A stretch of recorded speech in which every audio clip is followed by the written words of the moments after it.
नईम ज़फ़र अस्सलाम वालेकुम सर, खैरियत से हैं डॉक्टर साहब? हम हमेशा जब बात करते हैं तो बच्चे की सेहत की करते हैं कि बच्चा का किस एज ग्रुप में कितना वज़न होगा, कितना फीड लेना चाहिए, क्या खाना चाहिए क्या नहीं खाना चाहिए।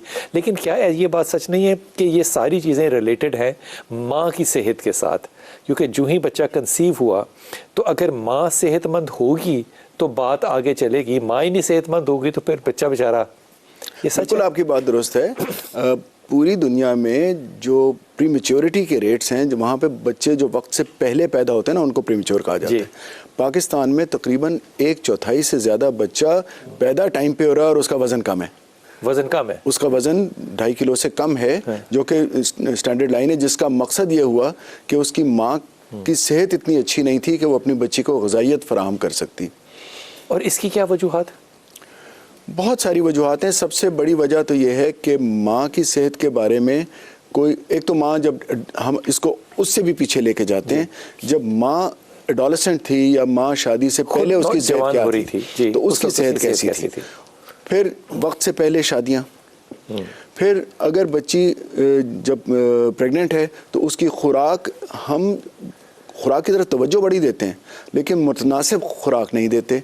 उसके एंटीनेटल विजिट्स नहीं होते, जो कि उसको डॉक्टर के पास जाना है, उसके अल्ट्रासाउंड वगैरह होना है, और उसकी सारी, क्योंकि हमारी ज़्यादातर डिलीवरीज तो अभी भी घरों में ही हो रही हैं, और उनको वो सहूलियात भी नहीं है और वो शऊर भी नहीं है और वो उनको बताया भी नहीं जाता, जिसकी वजह से कि उनकी जो बच्चा परवान चढ़ रहा है उसको खून सही नहीं मिल रहा, उसको खुराक सही नहीं मिल रही।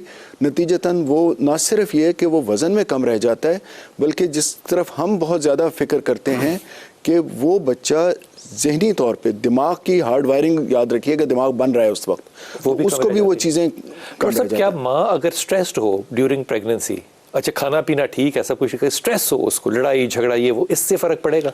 बहुत फ़र्क पड़ता है। बल्कि आजकल जो कई लोग ऑटिज़म और ADHD की बातें करते हैं, उसके ओरिजिन्स वहाँ पे भी लेके जाते हैं, अटेंशन डेफिसिट सिंड्रोम। और दूसरा ये है कि वैसे भी अगर आप देखें कि क्योंकि एक मतलब आप हैरान होंगे कि जिस तरह की, मैं पेरेंटिंग पे बहुत ज़्यादा काम करता हूँ, वो कहते हैं कि अगर माँ बच्चे के पेट में जब है, अगर उस वक्त वो तिलावत कर रही है या नात पढ़ रही है या दीन की बातें कर रही है, तो बच्चे की उस वक्त वो उस तरफ चल पड़ेगा।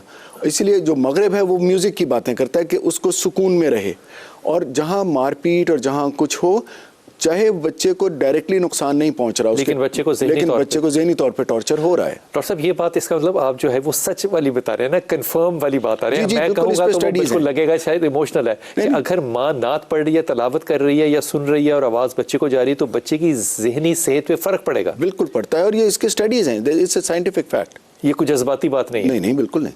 अच्छा डॉक्टर साहब, जब माँ बनती है, उसे पता चलता है कि अब मैं माँ बनने लगी हूँ, तो आपके ख्याल में उसके लिए 1 2 3 4 5 कौन से स्टेप्स हैं जो कि इम्पॉर्टेंट हैं प्रायोरिटी वाइज?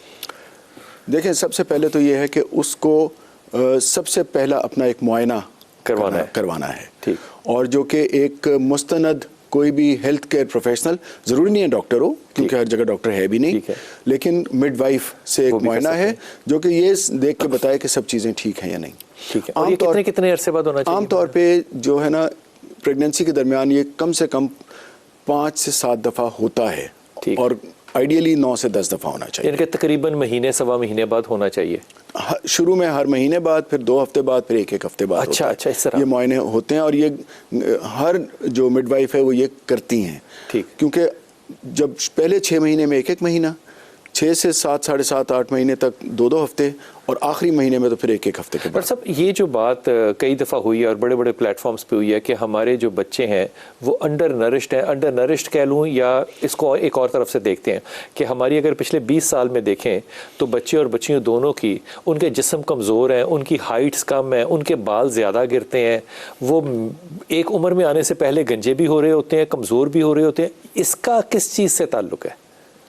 बहुत सारी चीज़ें, जिस तरह मैं आमतौर पे कॉन्सेप्ट देता हूँ 1000 डेज़ का। जी। 1000 डेज़ का कॉन्सेप्ट बड़ा समझने वाला है।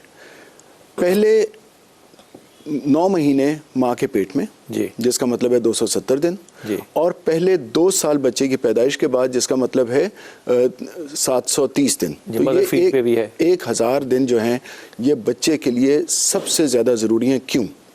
सबसे पहले तो ये कि बच्चा नतफे से लेके और उसने जब पैदा होना है तो उसका वज़न 3 किलो है। जी। 1 साल पे वो 3 किलो से 10 किलो होगा और 2 डबल से साल भी ज़्यादा 3 गुना 3 गुना हो गया। 3 गुना उसने। और ये जो है वज़न बढ़ता है ड्यूरिंग प्रेगनेंसी और ड्यूरिंग ये कद इसी तरह उसका बढ़ेगा। पैदाइश पे 50 है सेंटीमीटर, 1 साल पे 75 है, 2 साल पे 85 है। ठीक।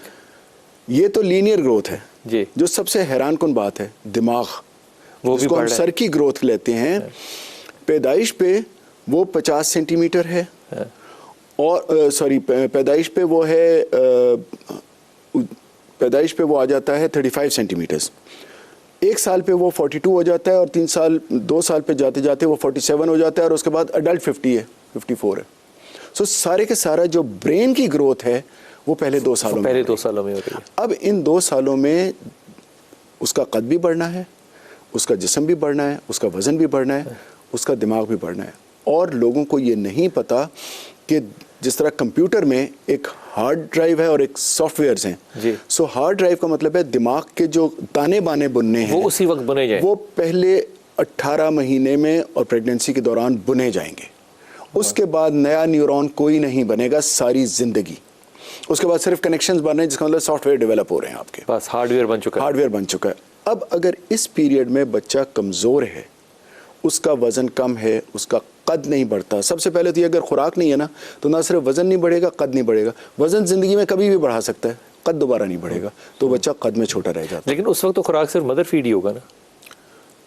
किसकी बात कर रहे हैं? 2 साल तक कौन कह रहे हैं? नहीं देती है माँ दूध। अच्छा, ये भी मसला है। अगर माँ अपना दूध पिला रही हो तो और क्या चाहिए? तो मसाइल कहाँ से आ जाएंगे? पाकिस्तान में इस वक्त, यार कितनी शर्मिंदगी वाली बात है? पाकिस्तान में इस वक्त जो शरह है माँ का दूध पिलाने की, ऑफिशियल शरह 48% है। 48 जी। आधी से ज्यादा माँ दूध पिलाती ये नहीं है। ऑफिशियल है, असल इससे भी बहुत कम है। माँ का दूध exclusive breast feeding for 6 months नहीं है। पैदा होते के साथ किसी भी जगह चले जाएं, चाहे वो गांव में है, चाहे वो बड़े से बड़े अस्पताल में है, डब्बा साथ चलता है या ऊपर का दूध साथ चलता है। ये नहीं होना चाहिए। नुकसान क्या है उसका? क्या नुकसान ये है कि माँ का दूध नहीं आएगा। एक माँ के दूध में जो ग़िज़ाइयत है वो नहीं आएगी। माँ के दूध में जो दिमाग बनाने की सलाहियत है वो नहीं आएगी। आप गाय का दूध पिला रहे हैं, चाहे जितना भी अच्छे से अच्छा डब्बा है, चाहे गाय का दूध आप पिला रहे हैं, वो सब गाय का दूध ही है। अब वो दूध जो है वो बच्चे की फिजिकल ग्रोथ शायद बेहतर कर देता है, दिमागी ग्रोथ नहीं करता। दूसरा फिर बच्चा उससे सबसे बड़ी अहम बात की आपने, वो दिमागी ग्रोथ नहीं करता, बहुत कम। देयर इज़ अ स्टडी है, जो बच्चे 2 साल तक सिर्फ और सिर्फ माँ का दूध पीते हैं, मतलब माँ के दूध के साथ ग़िज़ा लेते हैं, उनमें और जो बच्चे दूध नहीं पीते हैं, IQ में 5 पॉइंट्स का डिफरेंट है। 5 का IQ का डिफरेंस है। So आप you can always say, and then we are not just talking about this कि IQ का डिफरेंस है। सर ये बच्चे, हम जब उनकी हार्ड वायरिंग इतनी कमज़ोर है, उनके ऊपर जितना मर्जी बोझ लाद दें, वो कॉम्पिटेंट नहीं होंगे। क्लर्क बन जाएगा, साइंसदान नहीं बनेगा। और सब सर बड़ा हो जाता है और आमतौर पे कहते हैं विटामिन डी की डेफिशिएंसी है। तो पहले ज़माने में माएँ धूप में लेके बच्चों को मालिश किया करती थी, धूप भी लगती थी, अब शायद इंडोर ज़्यादा है। क्या ये बात सच है? और अगर विटामिन डी की डेफिशिएंसी हो बच्चे में तो किस चीज़ से पता चलेगा? देखिए, एक तो हमने घरों में बच्चों को अंदर कर दिया है, इंडोर कर दिया। शहरों में हमारे, क्योंकि शहर बढ़ते चले जा रहे हैं, दीवारें ऊंची होती जा रही हैं, धूप आ भी नहीं रही। दूसरा, हमने बच्चों को धूप में जाने से इसलिए मना कर देते हैं कि उनका रंग काला हो जाएगा। तीसरी बात, जो कि मैं लाहौर जैसे शहर की बात करूंगा, हमारी हवा में इतनी पोल्यूशन है कि जो धूप आ भी रही है उसके अंदर अल्ट्रा वायलेट रेज ज़मीन तक नहीं पहुंच रही, वो नहीं पहुंच पाते। बच्चे धूप में भी हैं लेकिन धूप में नहीं, धूप की विटामिन डी है वो नहीं पहुंच रही। डॉक्टर साहब बड़ा अहम पॉइंट बताया। American academy of paediatrics, Pakistan paediatric association और तमाम तंजीमें ये कहती हैं कि बच्चे को पैदाइश से विटामिन डी पिलाना शुरू कर दीजिए, कर दीजिए, क्योंकि विटामिन डी की कमी जो है वो वरना यूनिवर्सली हो रही है। और भी माइक्रो न्यूट्रिएंट्स की और भी बहुत ज़्यादा डेफिशिएंसीज हैं हमारी, लेकिन अगर सवाल विटामिन डी पे है तो मैं ये कहूँगा, और उसकी वजह से भी हमारी ग्रोथ इफेक्ट होती है और उसकी वजह से कद भी इफेक्ट होता है, बच्चे की डेवलपमेंट भी इफेक्ट होती है।